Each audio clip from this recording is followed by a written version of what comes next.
वजारत दफा के बजट पर बहस में हिस्सा लेते हुए बीएसपी के member of parliament mister Ilyas Azmi.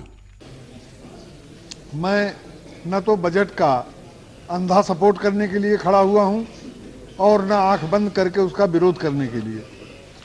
Budget में बहुत सी चीज़ें अच्छी हैं जिनका मैं सपोर्ट करता हूं, जिनका मैं स्वागत करता हूं, जैसे इनकम टैक्स का वो बढ़ाना, 1 लाख करना, और ऐसे ऐसी बहुत सी चीज़ें हैं। आपने टाइम कम दिया है इसलिए उसका विस्तार में मैं नहीं जाना चाहता, लेकिन बहुत सी चीज़ें इंतहाई गलत हैं।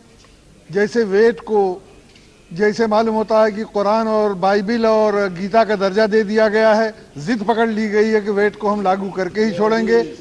ये बिल्कुल मैं उसका कतई विरोध करता हूँ।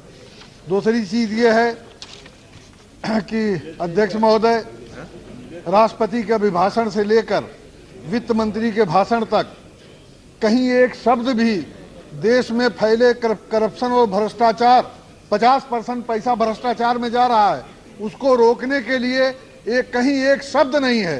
या तो यूपीए को चाहिए कि ऐलान करके करप्शन को तस्लीम कर ले और उसको मान्यता दे दे, और या तो कम से कम उसके खिलाफ कोई बात तो होनी चाहिए, कोई शब्द तो होना चाहिए।